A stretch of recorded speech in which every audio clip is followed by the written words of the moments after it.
Chapter 3. The desert was interrupted from its complete silence when the wrecked up car came crashing to the ground. Ed resumed being the motor and kept running, but slower, knowing that nobody was chasing behind them.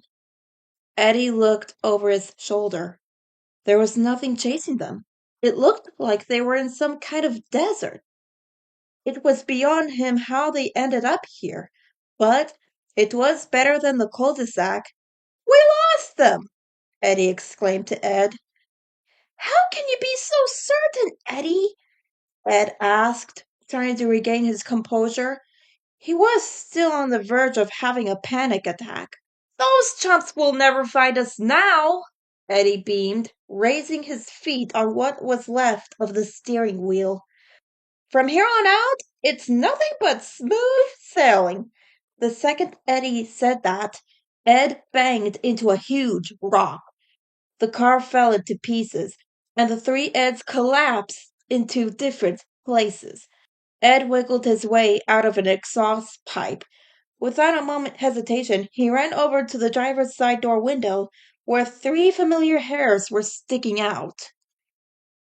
Ed rolled Eddy up as he were a window and then collapsed to the ground. Eddy got up and took everything in. "Way to go, Lummox!" he yelled at Ed. "The only rock for miles, and you had to hit it." Ed opened his eyes to find himself dangling far above the ground. The first smile of the day came to his face. "Seatbelts certainly are a trusted friend." His belt snapped and Ed came crashing to the ground. Anger rose through Ed's stomach. This was the biggest mess Eddy got them into yet. He couldn't keep this rising outburst inside of him. "I've followed all the rules, lived a life of density and principle, so I didn't trust my instincts that one day these short-sighted, suffocating shell games would go too far." Ed burst from the muffler and hid behind Eddy. "Double D's dark side makes my armpits sweat, Eddy." "What does it?" Eddy said, moving away from the smell. Ed realized that he needed to calm down. He couldn't show his friends the nightmare side that got him in trouble as a kid. "Lost souls we are, gentlemen, doomed for eternity." Ed collapsed to the ground. He felt as if he was going to pass out.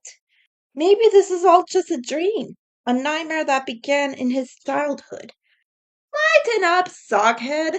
Hasn't Eddy always scared you, right?" Ed was going to go on about his answer until he was picked up by the hat. "Don't answer that." "Oh, no!" Ed chanted, with his hand waving in the air as if he was in school. "If I might partake in this chat, could we not join the circus? Eddy could be the world's—" Ed recoiled when Ed took Eddy aside and arranged his facial parts to make him like a world's shortest elephant, and you, Double D, can be the cloud. Ed took a moment to ponder this. The kids would never find him if they spent their lives on the road. I guess one could get used to the confining nature of tights. "Talk about stupid," Eddy said. He collected his friends in both his hands and forced them to sit on the ground and sat between them as if they were lounging chairs. "If we're going anywhere, I know a place so out of the way it's practically invisible." Ed grasped his forehead, preparing for an answer.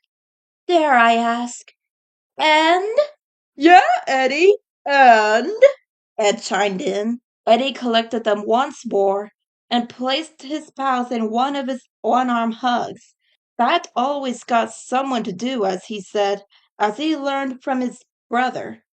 "And if any of those losers find us up here, they'll be mailed back to Peach Creek in a body cast." "Where are we going, Eddy?" Ed asked. "My big bro's place!" Eddy shouted with pure excitement. Ed's smile faded. He never met this famed idolized brother of Eddy's, Something told him that he wasn't the best person. Eddy, I have no doubts that your brother would offer sanctuary. What, are you kidding me? We're kind of connected, like twins. Brainwave stuff. He's talking to me right now. Eddy opened his eyes to see that his friends were buying it. Ed was bouncing up and down with joy. He had his friends right where he wanted them. Come on! He's waiting for us! Eddy said, running off into the desert. Eddy's brother is so cool! Ed yelled, following along. That's what Ed always said. Eddy was glad that Ed couldn't remember his brother. His brother was part of the reason why he had that cracked skull. It had been 8 years since his brother left. His parents ordered him down, but everything was so fuzzy to Eddy. He remembered how his brother wasn't the best person. Heck, everyone feared him.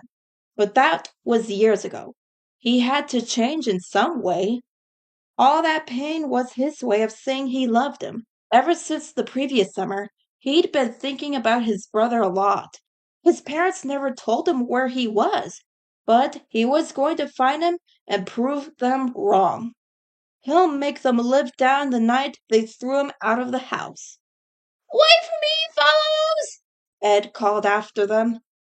Good. He had Ed to agree with this. Little did they know that Ed, in his OCD ways, stuck a label to a broken down car.